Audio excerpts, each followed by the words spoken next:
Bismillahirrahmanirrahim.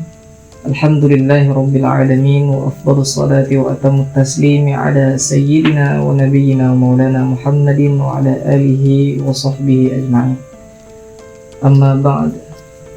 Assalamualaikum warahmatullahi wabarakatuh. Pemirsa NU Banjar di mana saja berada, semoga selalu di dalam lindungan dan rahmat Allah Subhanahu wa taala.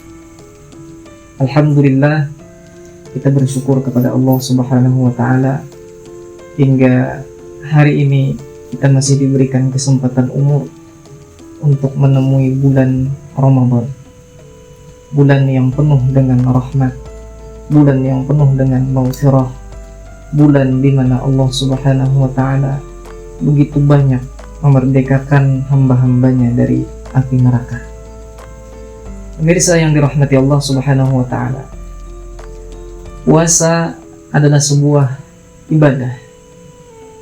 Dia merupakan salah satu daripada rukun Islam, dan puasa diwajibkan kepada setiap individu muslim yang telah memenuhi syarat baligh dan berakal.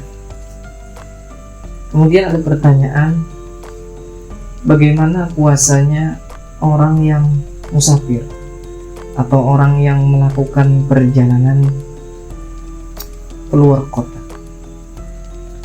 Di dalam Al-Quran, Allah Subhanahu wa taala berfirman, A'udzu billahi minasyaitonir rajim. Faman kana minkum maridan aw 'ala safarin fa iddatun min ayyamin ukhra. Yang artinya Allah Subhanahu wa taala, siapa saja dari kalian yang terkena kewajiban puasa sedang dalam keadaan sakit atau dalam keadaan musafir, maka dia boleh mengqadha di hari-hari di luar Ramadan. Dari ayat ini, para ulama mengistinbat hukum bahwa musafir atau orang yang bepergian boleh untuk tidak berpuasa.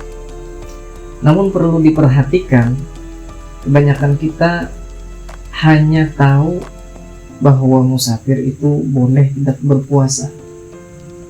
Padahal untuk kebolehan musafir tidak berpuasa itu ada ketentuan-ketentuan dan syarat-syarat yang harus dipenuhi. Para ulama di dalam kitab-kitab fikih, khususnya dalam mazhab Imam Asy-Syafi'i radhiyallahu anhu, menyebutkan bahwa bagi seorang yang bepergian dengan batasan jarak bolehnya mengqashar salat, itu dibolehkan untuk tidak melakukan puasa dengan syarat dia melakukan perjalanannya sebelum terbitnya fajar. Artinya, ketika dia berlayar setelah terbit fajar, maka dia tidak boleh meninggalkan puasa. Jadi bisa kita tarik kesimpulan bahwa untuk kebolehan seorang musafir tidak berpuasa itu disyaratkan dengan perlayaran atau perjalanannya itu dimulai sebelum fajar. Kemudian perjalanannya juga harus memenuhi standar jarak sholat qashar. Dalam hal jarak tersebut, para ulama telah merumuskan dengan jarak kilometer. Di antaranya di dalam kitab Al-Fiqhul Manhaji disebutkan jarak tersebut ditempuh dengan kejauhan 81 km.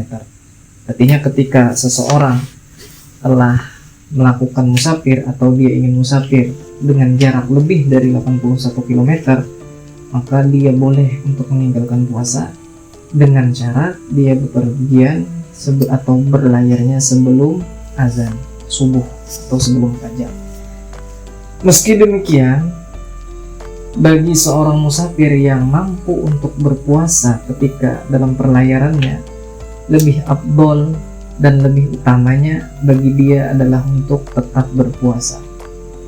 Sebagaimana di dalam kitab-kitab fikih disebutkan redaksi, wa yajuzu lil musafiri safarun tawilan mubahan tarku asyam, boleh bagi seorang yang bepergian atau musafir dengan perlayaran yang jauh untuk meninggalkan puasa. Dalam istilah fikih, kalimat yajuzu itu menunjukkan bahwa meninggalkannya atau mengerjakannya itu lebih afdol. Artinya boleh meninggalkan puasa, akan tetapi lebih afdol untuk tetap berpuasa selama dia tidak merasa kesulitan dengan dia melakukan puasa. Di samping dua syarat tersebut, ada lagi syarat yang harus dipenuhi bagi seorang musafir, yaitu perlayarannya itu adalah perlayaran yang dibolehkan menurut syariat. Perlayarannya bukan perlayaran maksiat. Contoh, dia berlayar untuk melakukan perjudian atau apa di luar daerah yang sifatnya itu maksiat. Maka ketika seseorang berlayar dengan tujuan maksiat, maka dia tidak bisa melakukan keringanan dengan berbuka atau dengan tidak mengerjakan puasa. Hal ini sebagaimana disebutkan di dalam kaidah fikih, dalam sebuah kaidah berbunyi ar-rukhas la tunatu bil ma'asi. Dispensasi syariat itu tidak bisa dilaksanakan dengan adanya maksiat. Pemirsa yang dirahmati Allah Subhanahu wa taala, itulah sedikit tentang hukum puasanya orang yang melakukan perlayaran atau musafir. Semoga pertemuan kita kali ini membawa keberkahan, membawa kepada kita semua rahmat dari Allah Subhanahu wa taala. Mudah-mudahan Allah Subhanahu wa taala memberikan kita umur yang panjang sehingga kita bisa bertemu kembali di Ramadan akan datang.